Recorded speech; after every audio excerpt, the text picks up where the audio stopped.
The summer of 2008 was a time of crisis for FC Barcelona. Just 2 years earlier, they had been crowned the champions of Europe under Frank Rijkaard, but now the team had crumbled. Declining performances and a lack of discipline had dragged the club into total failure. Ronaldinho, once the face of Barcelona, had lost his edge due to unprofessional lifestyle. Deco, a midfield master, no longer had the same influence. Striker Samuel Eto'o had become a divisive figure in the dressing room. The club finished third in La Liga, 18 points behind their arch rivals Real Madrid, and suffered a humiliating Champions League exit. With the team in decline, Barcelona needed a radical change. Many expected an experienced manager to take over. Instead, the club took a massive gamble. They promoted Pep Guardiola from the B team. Guardiola, a former Barcelona captain, was revered for his tenacity as a player. Guardiola had a vision. He wanted to restore Barcelona's identity, built on Johan's Cruyff philosophy. His message was clear: adopt to my philosophy or leave the club.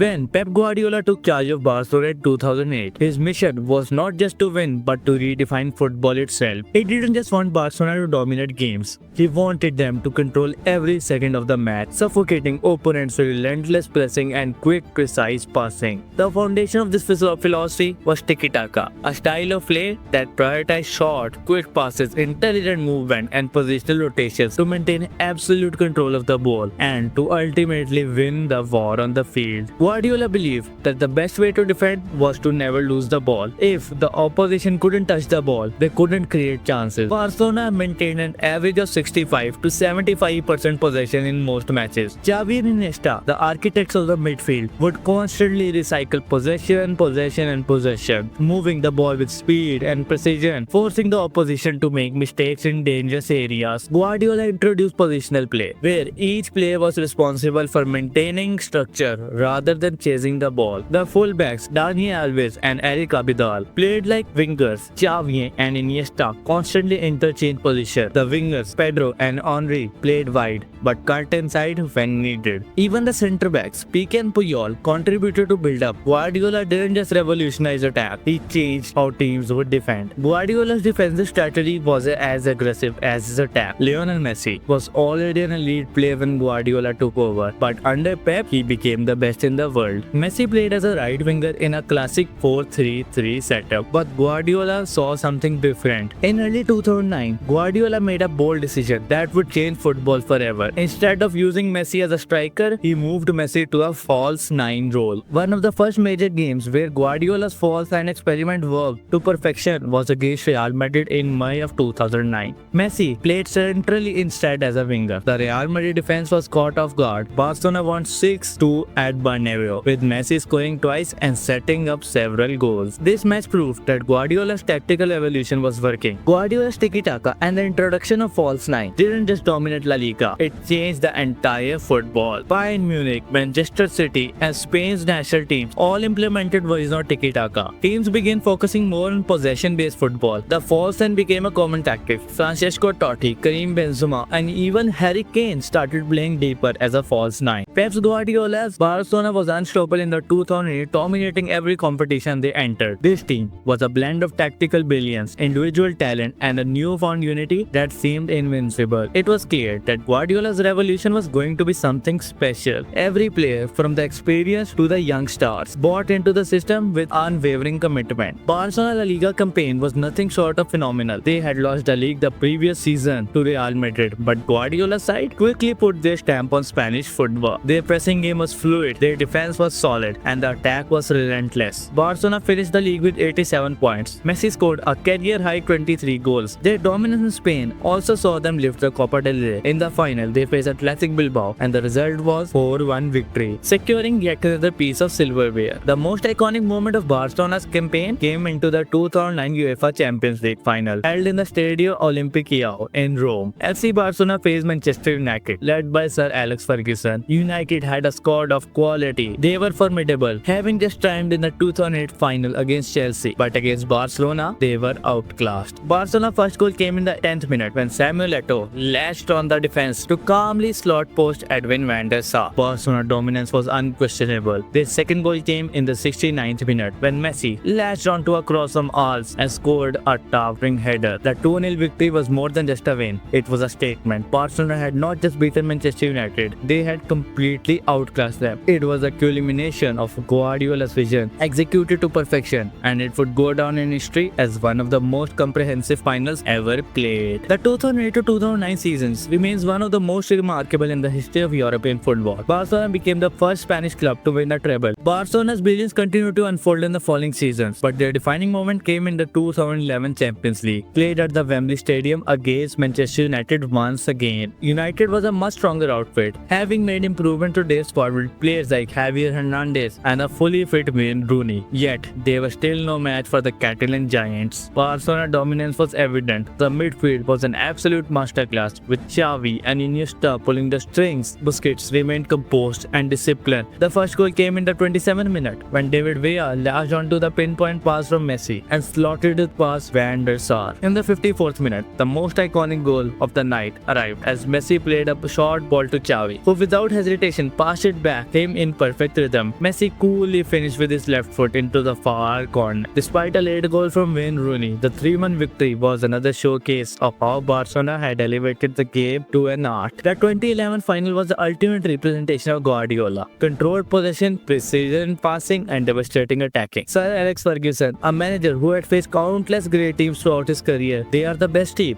I have ever faced. And this wasn't just about the result. It was about the quality of football played, a level of football that few could comprehend, let alone the match. The key to Barcelona's success was not just their ability to win, it was how they won. The combination of Messi and Guardiola's tactical innovation had propelled Barcelona at the peak of football perfection.